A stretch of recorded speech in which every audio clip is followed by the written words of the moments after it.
তাআলা মুহাম্মদুর রাসূলুল্লাহ সাল্লাল্লাহু আলাইহি ওয়াসাল্লামের উপরে কালামুল্লাহ শরীফ নাজিল করেছেন। এই কালামুল্লাহ শরীফের ভিতরে আল্লাহ সুবহানাহু ওয়া তাআলা সূরার সংখ্যা দিয়েছেন 114টি। জোরে কোন সুবহানাল্লাহ। 114টি সূরার ভিতরে আল্লাহ সুবহানাহু ওয়া তাআলা আয়াতের সংখ্যা দিয়েছে মতান্তরে 6666টি। এই 6666 আয়াতের ভিতরে আপনাদের খেদমতে আমি একখানা আয়াত তেলাওয়াত করেছি, আবারও পড়ছি, আমার সঙ্গে আপনারাও পড়ুন। আউযু বিল্লাহি মিনাশ শাইতানির রাজিম। বিসমিল্লাহির রহমানির রহিম। ইন্নাল্লাযীনা ক্বালু রাব্বুনাল্লাহু সুম্মা ইসতাকামু তাতানাজ্জালু আলাইহিমুল মালাইকাতু আল্লা তাখাফু ওয়া লা তাহজানু ওয়া আবশিরু বিল জান্নাতিল্লাতী কুনতুম তুআদুন। আল্লাহু আকবার। আল্লাহ সুবহানাহু ওয়া তাআলা 24 পারার 19 নম্বর পৃষ্ঠা আল্লাহ সুবহানাহু ওয়া তাআলা সূরা হামিম সিজদার 30 নম্বর আয়াতের ভিতরে কত সুন্দর করে বলছেন। तमाम পৃথিবীর মানুষকে আল্লাহ সুবহানাহু ওয়া তাআলা বলছেন ইন্নাল্লাযীনা ক্বালু, নিশ্চয় যারা জবান দ্বারা বলেছে রব্বুনাল্লাহ, আমাদের রব হচ্ছে আল্লাহ। একটু আওয়াজকে উঁচু করে বলেন বাদান, আমার আপনার রব কে? আরো জোরে রব কে?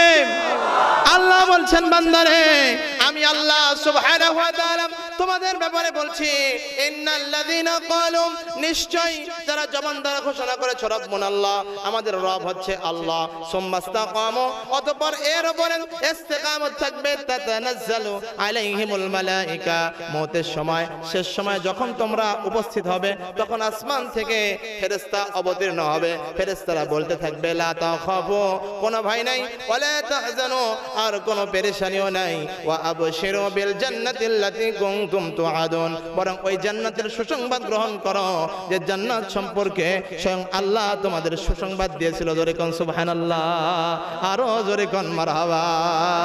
আয় আল্লাহ তোমার বান্দারা যারা বলেছে মারহাবা তাদেরকে জিয়ারত করাও আল্লাহর ঘর কাবা। জোরে কোন আমিন, আরো জোরে আমিন।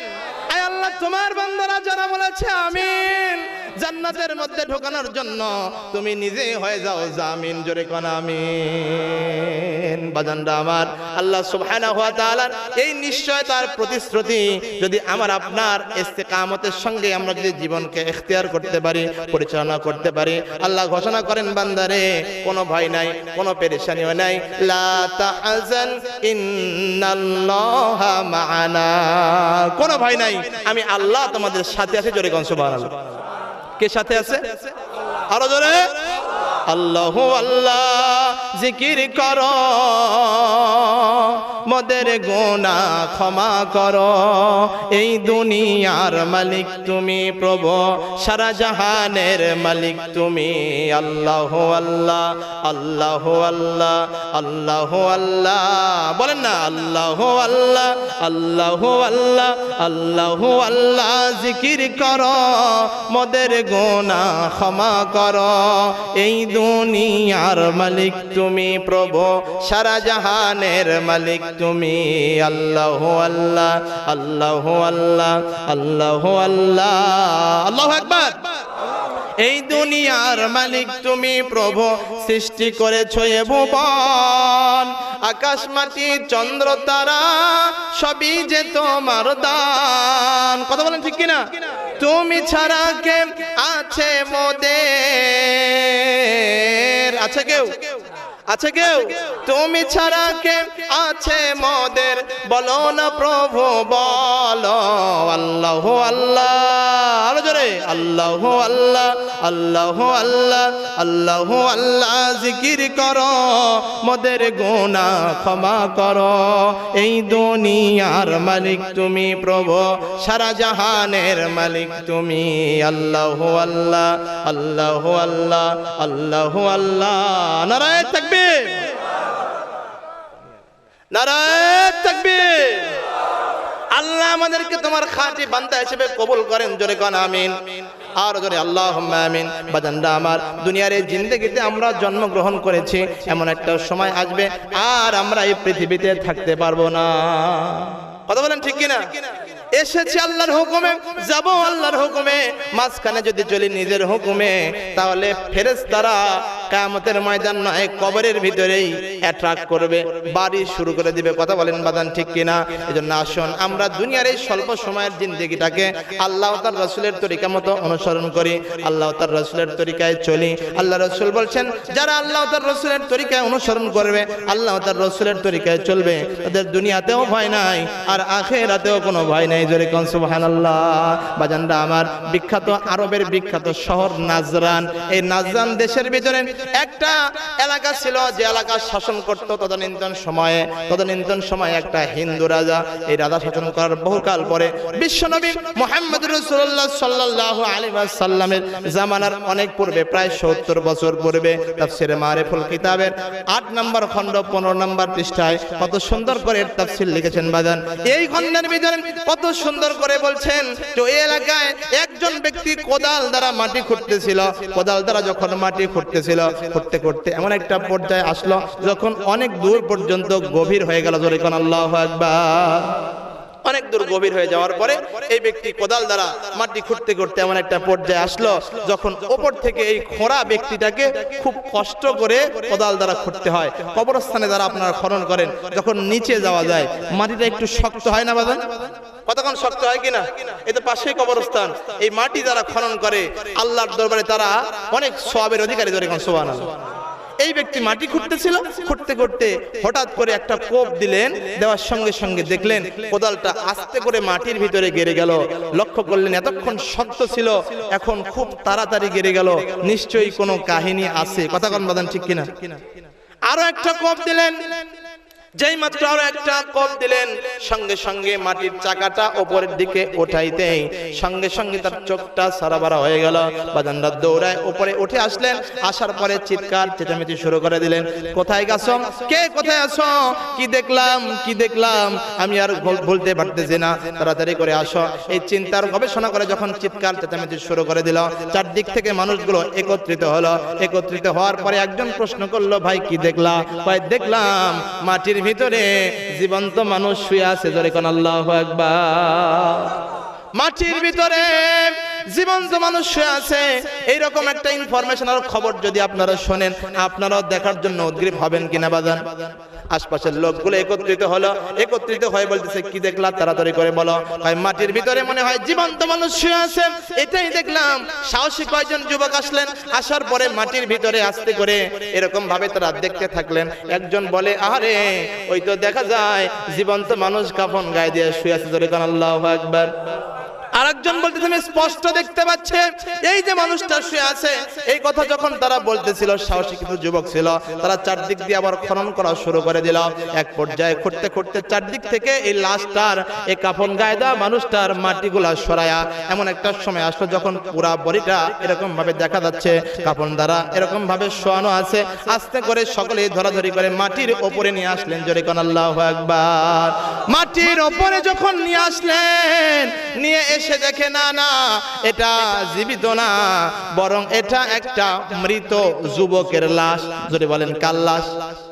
আরো জোরে, কার লাশ?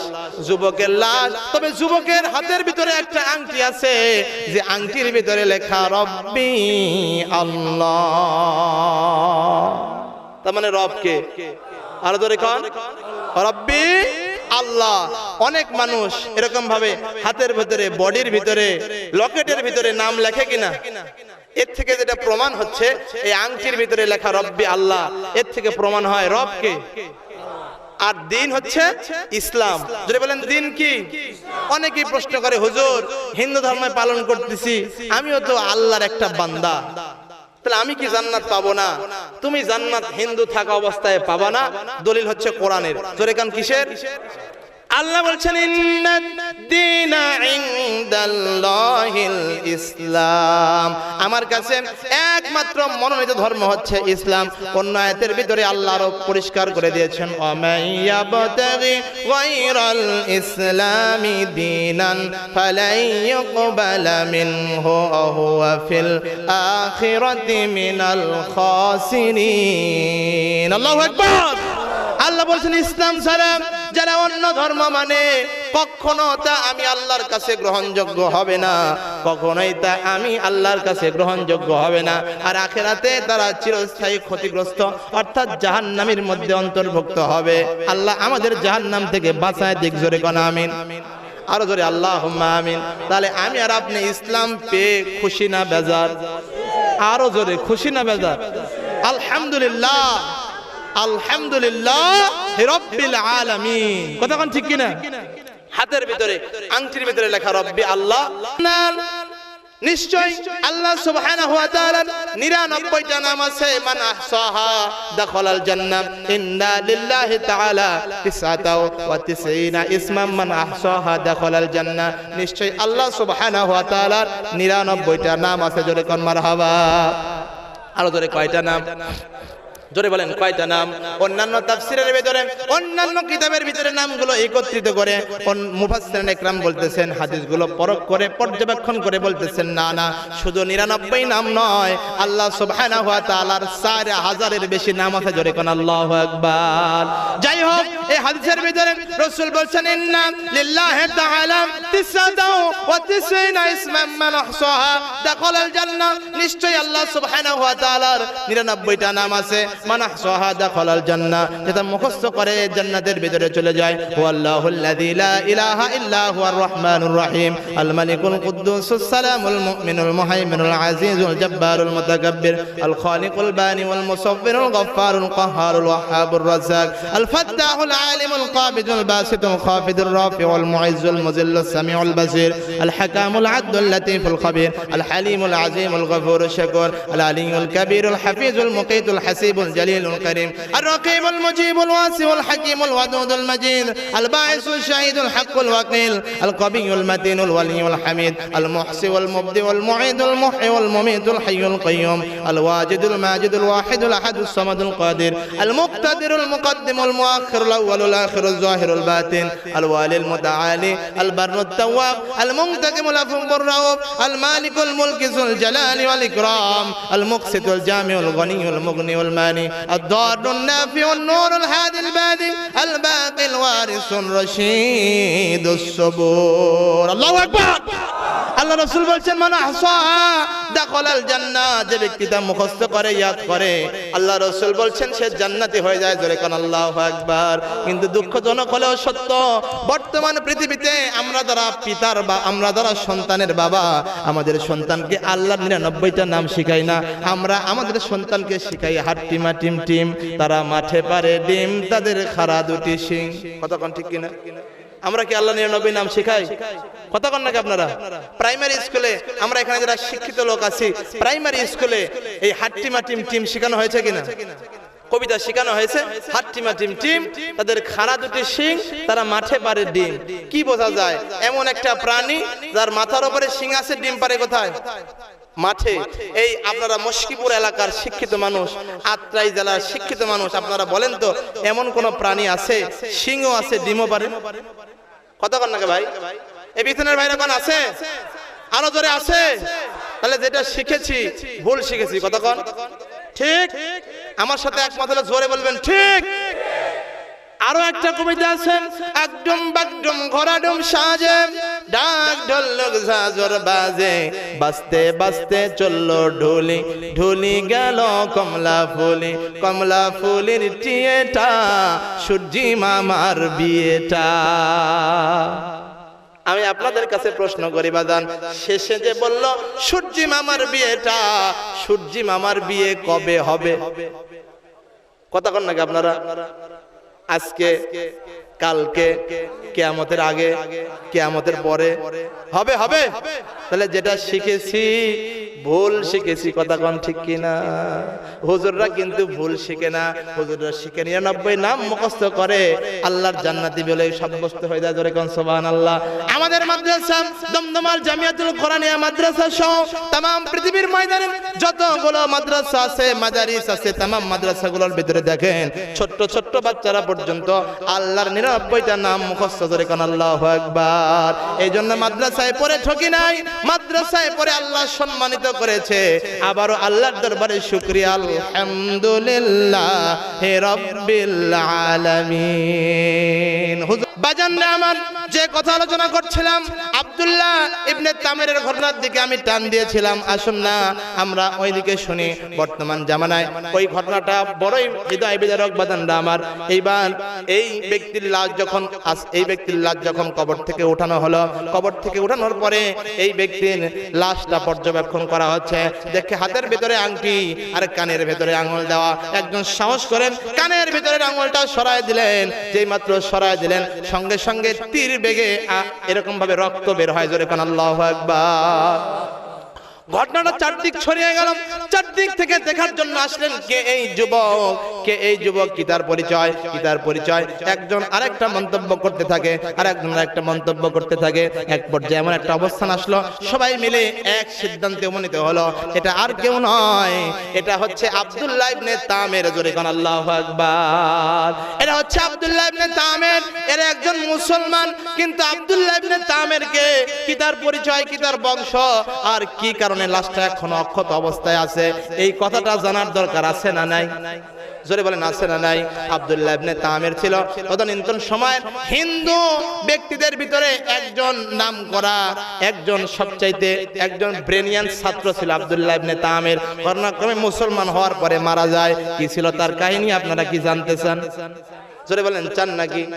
এক চাপেন, এক আঙুল জাগান না, চাপেন। আরশের রব কে? আরো জোরে, আরো জোরে। জোর হলো না, জোরছে বলেন আরো জোরে। আল্লাহর সঙ্গে যারা দিবে পাল্লা, আল্লাহ উড়ায় দেবে তাদের কাল্লা। ঠিক ঠিক কিনা? এই জন্য আল্লাহর সঙ্গে পাল্লা দেওয়া যাবে না। যখন আমাদের চামড়া আছে টাইট, আল্লাহর সঙ্গে করে ফাইট। যখন চামড়া হয় ঢিল, আল্লাহর সাথে দেয় মিল। আমরা চামড়া আছে টাইট, এখনই আল্লাহর সঙ্গে মিল দিব ইনশাআল্লাহ। ইনশাআল্লাহ যুবক বয়সে যদি আল্লাহর সঙ্গে মিল দেন, তাহলে আল্লাহ আব্দুল্লাহ ইবনে তামিরের মতো আপনার লাশটা অক্ষত অবস্থায় রাখবেন। জোরে কোন আমিন। আব্দুল্লাহ ইবনে তামির তদানীন্তন সময়ে একজন সাহসী যুবক ছিল, সবচাইতে ব্রিলিয়ান্ট ছাত্র ছিল। তখনও মুসলমান হন নাই। এমন একটা পর্যায়ে আসলো যখন রাজার পুরোহিতরা বলল, রাজা মশাই আমি আপনাদেরকে গণনা করে দেই, কিন্তু আমার মওতের পরে আপনার গণনা কাজ কে চালাবে, গণনা কাজ কে পরিচালনা করবে? সুতরাং আমাকে একটা যুবক এনে দেন, যে যুবক বিবেক বুদ্ধিতে সবচাইতে প্রথম। জনে কোন আল্লাহু আকবার। পুরোহিতরা এই ঘটনা যখন রাজা মশাইকে বলল, রাজা মশাই ছিল হিন্দু।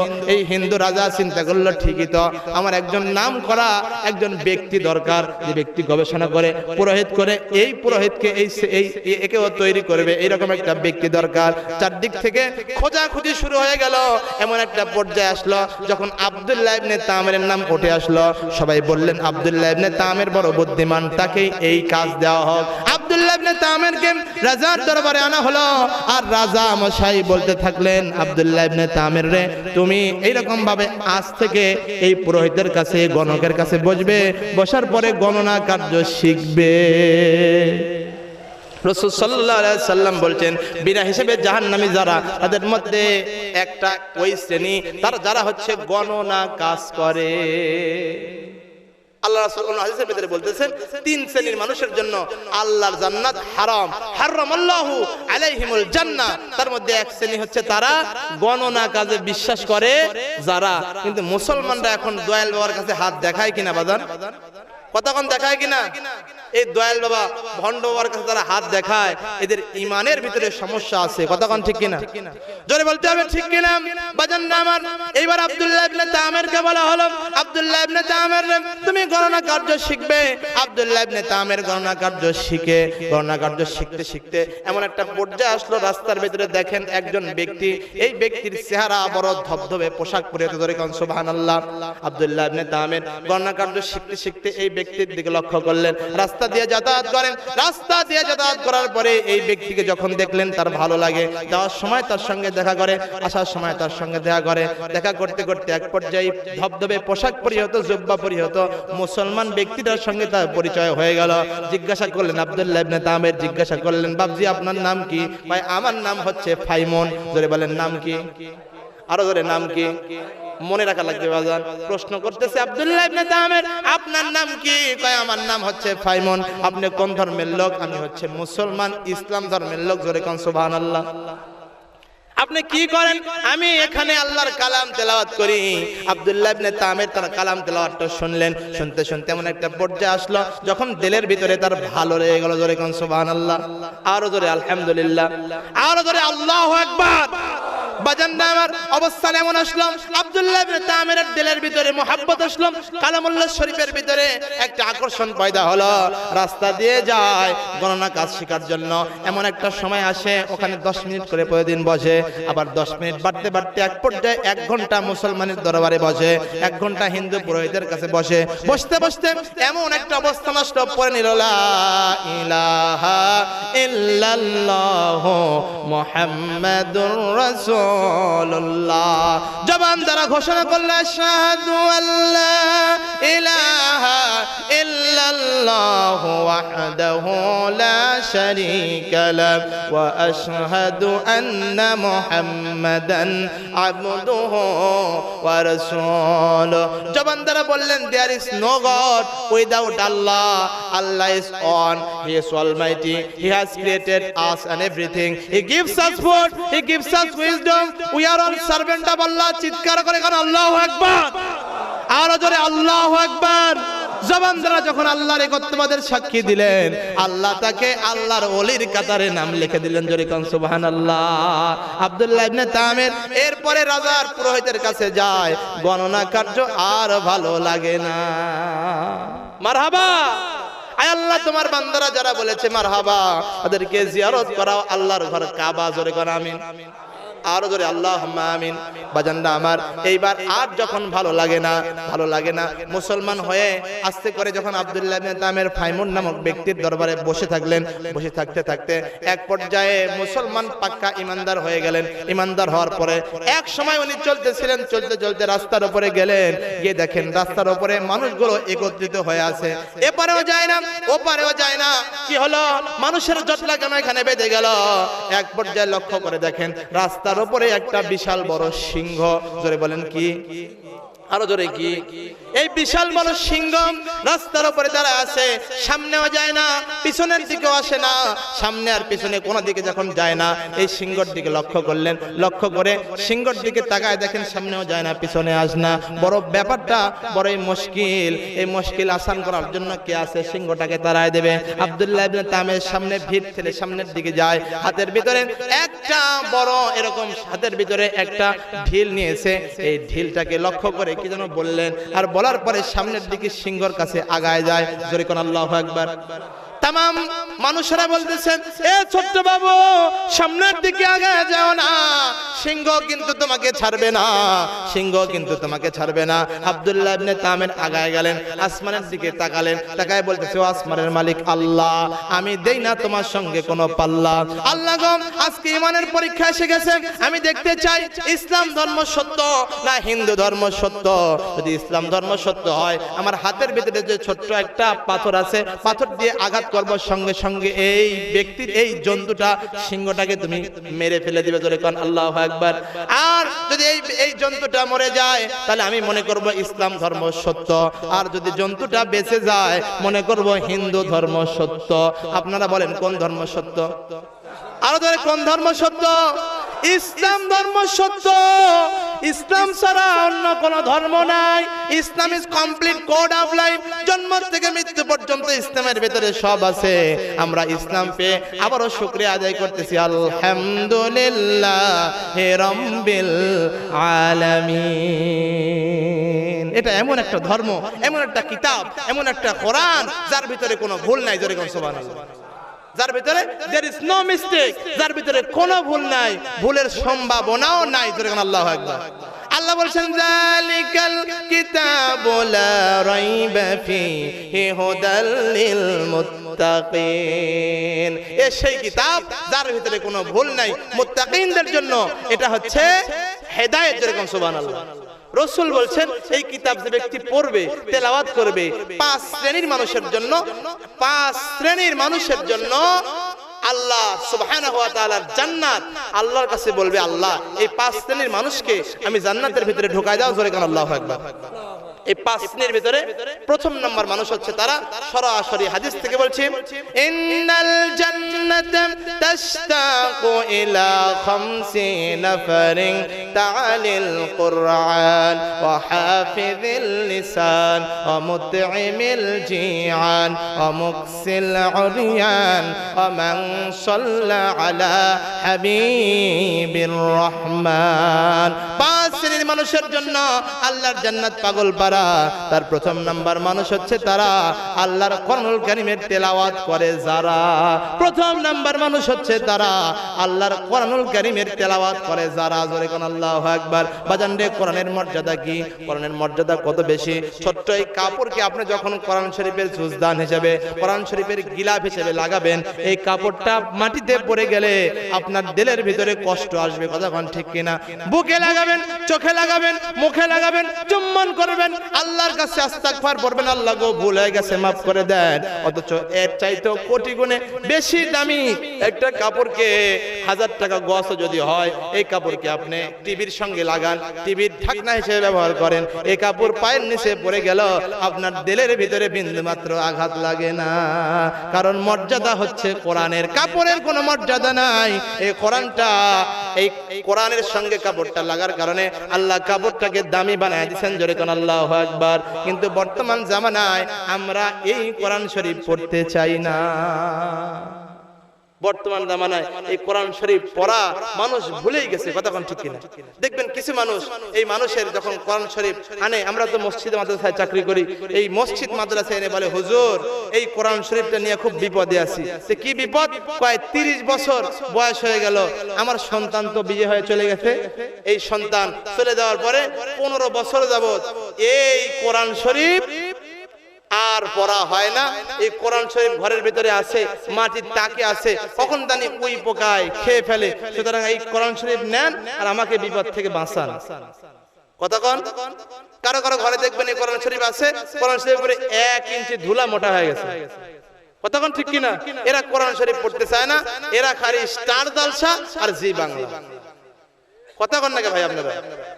আপনাদের এলাকায় এরা নাই? কোরআন হাদিস ছাড়তে পারে কিন্তু স্টার জলসা জি বাংলা ছাড়বে না। এজন্য স্টার জলসা জি বাংলা নিয়ে একটা গান বলবো, শুনবেন আপনারা? শুনবেন? স্টার জলসা আর জি বাংলা নষ্ট করলো আমার সোনার বাংলা। ঠিক? জোরে কোন ঠিক?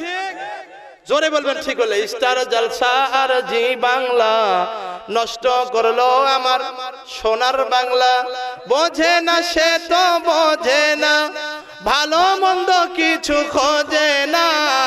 স্টার জলসা আর জি বাংলা নষ্ট করলো আমার, জোরে কোন, নষ্ট করলো আমার, আরো জোরে, নষ্ট করলো আমার। এখন আছে দেখো জলনপুর, ঝগড়া ঝাঁটি শেখায় সকাল দুপুর। কতক্ষণ ঠিক কিনা? খালি স্ত্রীর সঙ্গে মানে শাশুড়িকে কিভাবে চাপে রাখা যায় এটা শেখায় ভারতের এই 2 চ্যানেল। কতক্ষণ ঠিক কিনা? আরো আছে দেখো জলনপুর, ঝগড়া ঝাঁটি শেখায় সকাল দুপুর। কয়দিন আগে গেল কিরণমালা। কতক্ষণ ঠিক কিনা?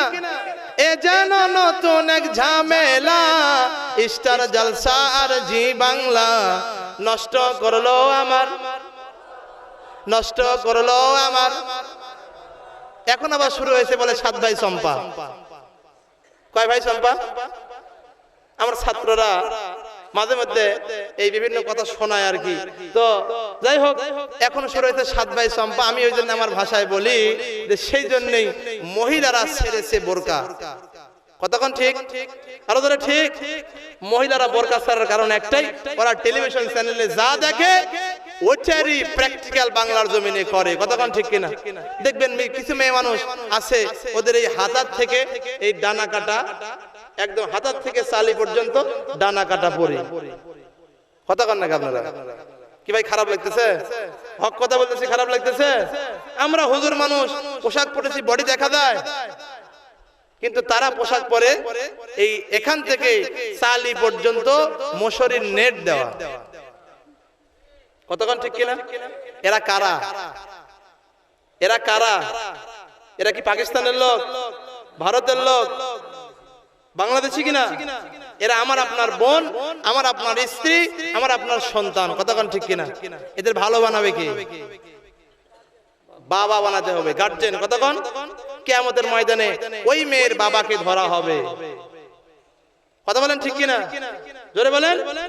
বাজানরা আমার, এই জন্য শুনলাম আমরা ইসলামের দিকে আসি, আমরা আল্লাহর দিকে আসি, আমরা রাসূলের দিকে আসি, আমরা কিয়ামতের ময়দানে আমাদের যে হিসাব দিতে হবে আমরা সেদিকে আসি। যদি আমরা তার ভয় করি, আল্লাহ বলেন বান্দারে লা খাউফুন আলাইহিম ওয়ালা হুম ইয়াহজানুন, কোনো ভয় নাই আর কোনো পেরেশানি নাই। লা তাহজান ইন্নাল্লাহা মা'ানা। আবু বকর সিদ্দিক রাদিয়াল্লাহু তাআলা আনহু, আবু বকর সিদ্দিক রাদিয়াল্লাহু তাআলা আনহু উনি একজন বুজুর্গ মানুষ ছিলেন। উনি যখন এরকম ভাবে জানাজার নামাজ পড়তেছিলেন, এক পর্যায়ে ফরজ নামাজ হয়ে গেছে, জানাজার নামাজ পড়ার জন্য উনি উদ্গ্রীব হলেন। বললেন, হে উপস্থিত জনতা, তোমরা জানাজার নামাজ পড়বে। যেই মাত্র জানাজার নামাজ পড়ার জন্য উদ্গ্রীব হলেন, আবু বকর সিদ্দিক রাদিয়াল্লাহু তাআলা লক্ষ্য করে দেখেন জানাজার নামাজ পড়ার জন্য আল্লাহু আকবার বলবেন, আল্লাহু আকবার বলার সঙ্গে সঙ্গে উনি সামনে লক্ষ্য করে দেখেন মুর্দা ব্যক্তির মুখ থেকে কি যেন ফসফস করে আর নড়াচড়া করে। জোরে কোন আল্লাহু আকবার। মুর্দা ব্যক্তির মুখটা যেন নড়াচড়া করে। এরপরে আবু বকর সিদ্দিক রাদিয়াল্লাহু তাআলা আনহু উনি মুর্দার মুখের দিকে তাকাইলেন, লক্ষ্য করে দেখেন আসলেই কি যেন নড়াচড়া করে। আবু বকর সিদ্দিক বলেন, উপস্থিত জনতা, আর জানাজার নামাজ এখন পড়া হবে না, তাড়াতাড়ি করেন। উপস্থিত জনতার ভিতর থেকে 4 জন যুবক আসো, এই যুবকদের আমি দেখতে চাই তোমরা কেমন সাহসী। 4 জন যুবক আসলেন। আসার পরে 4 জন যুবককে বলা হলো, যুবকরে, এই মুর্দা ব্যক্তির মুখের ভিতরে মনে হয় কিছু একটা আছে, তোমরা এই মুর্দা ব্যক্তির মুখটাকে খুলে দাও। জোরে কোন আল্লাহু আকবার। আরো জোরে আল্লাহু আকবার। যেই মাত্র মুর্দা ব্যক্তির মুখটা খোলা হলো, আবু বকর সিদ্দিক রাদিয়াল্লাহু আনহু লক্ষ্য করে দেখেন মুর্দা ব্যক্তির মুখের ভিতর থেকে মুর্দা ব্যক্তির এই শরীরটা পেঁচায়া বড় একটা সাপ, কালো একটা বিষধর সাপ বারবার মুর্দা ব্যক্তির মুখের ভিতরে সবল মারতেছে, মুখের ভিতরে সবল মারতেছে। আল্লাহু আকবার। মুর্দা ব্যক্তির মুখের ভিতরে সবল মারা দেখে আবু বকর সিদ্দিক রাদিয়াল্লাহু আনহু লক্ষ্য করলেন যে উপস্থিত জনতা, এই সাপটাকে মারা দরকার। আবু বকর সিদ্দিক রাদিয়াল্লাহু আনহুর হাতে ছিল একটা সুন্নতি লাঠি। এই লাঠি দ্বারা মুর্দা ব্যক্তির এই সাপটাকে মারার জন্য, ওখান থেকে সরানোর জন্য যেই মাত্র সামনে গেলেন, সাপ জবান দ্বারা বলল, লা ইলাহা ইল্লাল্লাহু মুহাম্মাদুর রাসূলুল্লাহ। সাপ জবান দ্বারা বলল, লা ইলাহা ইল্লাল্লাহ মুহাম্মাদুর রাসূলুল্লাহ। সাপের মুখে কালেমা শুনে আবু বকর সিদ্দিক স্তব্ধ হয়ে গেলেন। আবু বকর সিদ্দিক এই সাপ মারাকে বন্ধ করে দিয়ে সাপকে বললেন, সাপরে, তোমার বাড়ি কোথায়? সাপ বলতেছে, আমিরুল মুমিনিন, আমি দুনিয়ার কোনো সাপ না, আমি হচ্ছে আখিরাতের সাপ। জাহান্নাম থেকে আল্লাহ আমাকে অর্ডার করেছেন এখানে আসার জন্য আর এই ব্যক্তিকে কামড় দেওয়ার জন্য, যার কারণে আমি এখানে এসেছি। সাপরে, এই ব্যক্তি কি গুনাহ করতো যার কারণে তুমি দুনিয়াতে কামড় দেওয়া শুরু করেছো? সাপকে লক্ষ্য করেন, প্রশ্ন করার সঙ্গে সঙ্গে সাপ বলছে, আমিরুল মুমিনিন আবু বকর রাদিয়াল্লাহু তাআলা আনহু, আপনি শুনে রাখুন, আপনি জেনে নেন, এই ব্যক্তি 3টা গুনাহ করতো। জোরে বলেন কয়টা? আরো জোরে কয়টা? এই ব্যক্তি 3টা গুনাহ করতো। 3টা গুনার ভিতরে প্রথম নাম্বার গুনাহ হচ্ছে এই ব্যক্তি জিন্দেগির ভিতরে 1 ওয়াক্ত নামাজ পড়তো না।